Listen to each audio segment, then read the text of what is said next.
am so sorry. Videos have been really scattered lately. I'm sorry about that. Things have just been busy, kind of, and yeah, so that's probably how videos are going to be till I settle into normalcy again.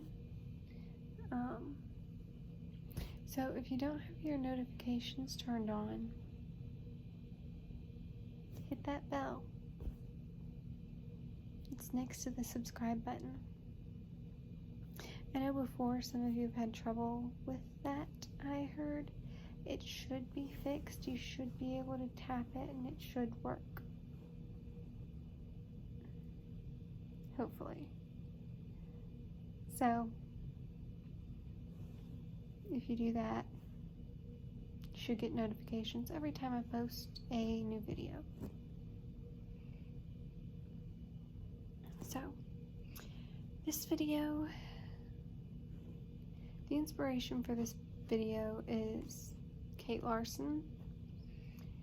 I will link her professional page and her baking page underneath this video. She is an amazing actress and an amazing baker. You should subscribe to her channel. She's great. I love her so much. She's the best.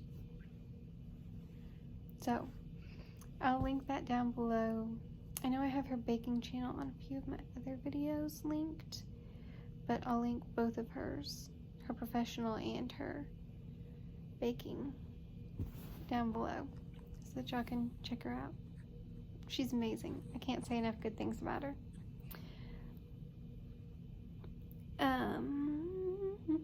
So the request of this video came from my sister. Well, my sister didn't ask me to make a video, but she asked me to bake this. So it is chocolate chip banana bread. And I'm going to be doing a voiceover for it, just because it's easier that way sometimes. I'm sorry about background noise that y'all will hear in it, because I've watched the clips back and there is some background noise, but I don't think it'll be too bad. So, anyways, hope y'all enjoy.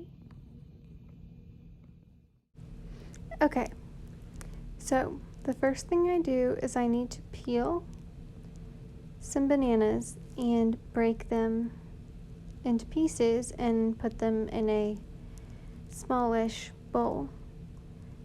You don't want like a soup bowl, you want something a little bit bigger than that. And it's okay if there are some brown spots on the bananas. That just means they're very ripe and it's going to be a little bit sweeter. And for this, you do want ripe bananas. You don't want bananas that are still green, because it won't be as good. It might be a little bit harder to do. So I used 4 bananas for this. Then I used a fork and tried to mash them. I was having a little bit of trouble with that, but kept going, trying my best to mash the bananas. I decided to get a spoon because I figured that might be a little bit easier, and continued mashing the bananas, as y'all can see here. Mash, mash, mash. I didn't want to use our actual masher because I knew we were going to be using that for mashed potatoes. And then I went back to the fork, because the spoon wasn't too much better, and I figured maybe now that I've used the spoon some, maybe the fork will work. Mash, mash, mash.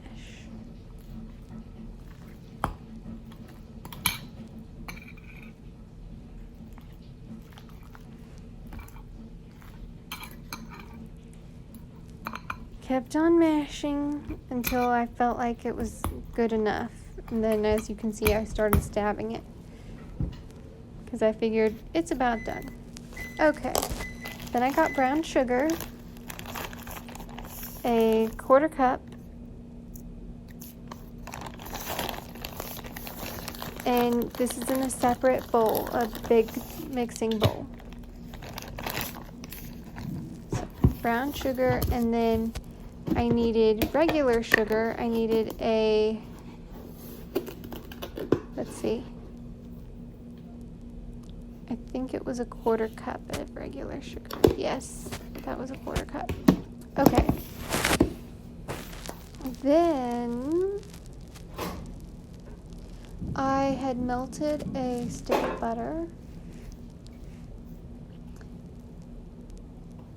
And just be careful. It's hot. I spilled a little and burned myself. If you melt it like I do. You can also sit it out on the counter, but it was going to be easier for me if I just melted it. So I poured in. That's where I spilled a little bit when I was pouring it in. The bowl was very hot, so I couldn't touch it.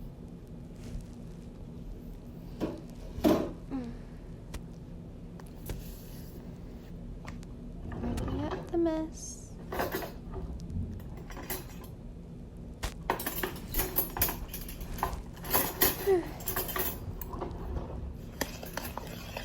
Then I start stirring.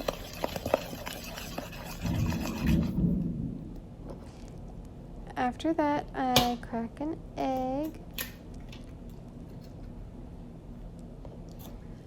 or two.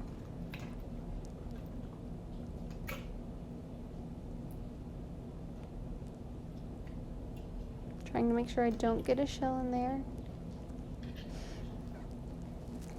Then I wash my hands because of cross-contamination. Don't want to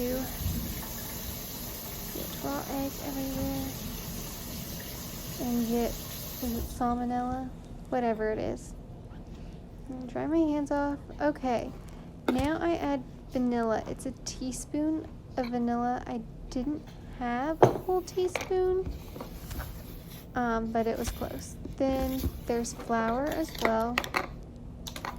6 1/4 cups, so that's 1½ cups.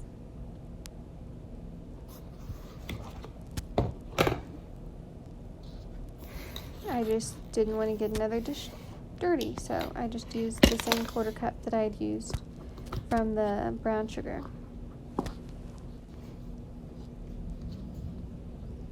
So, 6/4.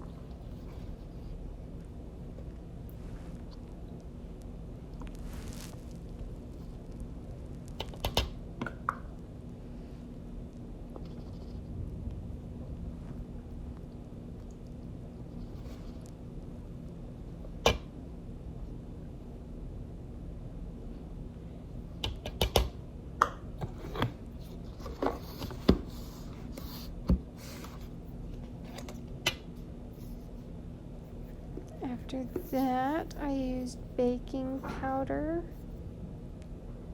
Make sure it's powder. You cannot substitute baking soda for baking powder, and that's 1/2 teaspoon.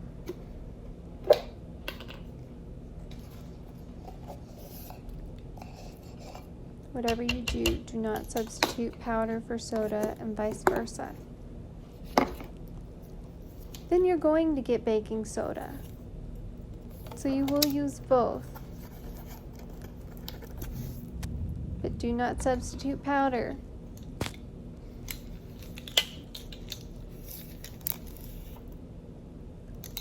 And that looks like it is also 1/2 teaspoon.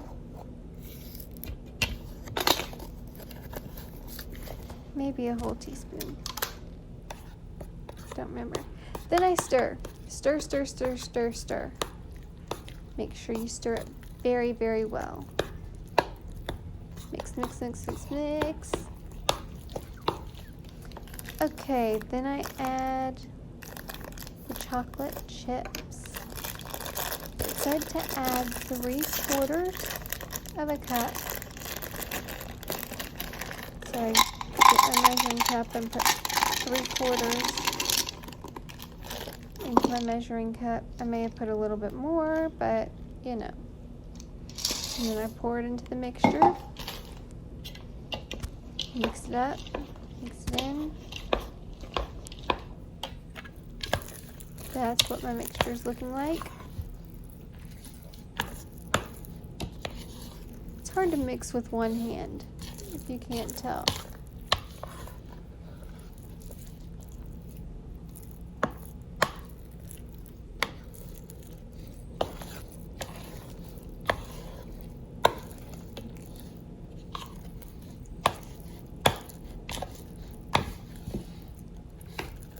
Mix, mix, mix, mix, mix, mix.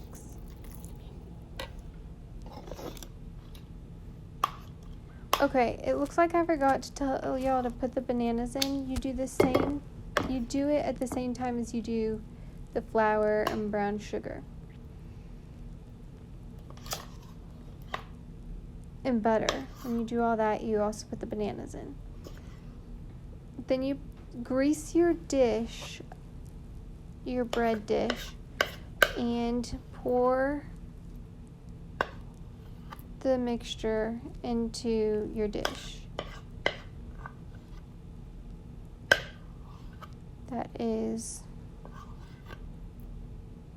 It's very important to grease your dish. I cannot emphasize that enough. Then you sprinkle the top with 1/4 cup of chocolate chips, but I had a little bit more than that, and it wasn't going to be worth putting the amount that I had left away, so I did a little bit more. And what I had was semi-sweet chocolate chips. The recipe doesn't call for semi-sweet, but I think it actually tasted good with semi-sweet, so it's up to you. Then I put it in the oven. I believe it was 375 for 50 to 60 minutes.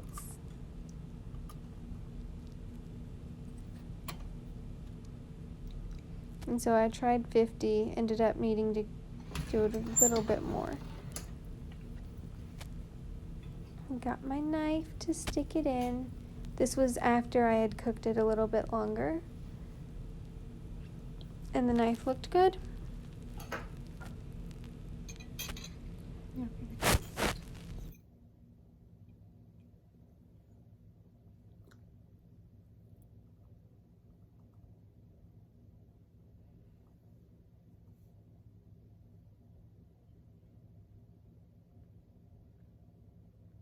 Mm-hmm.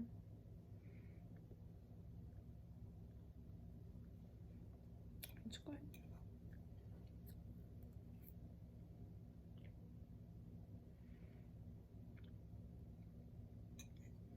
It's real good.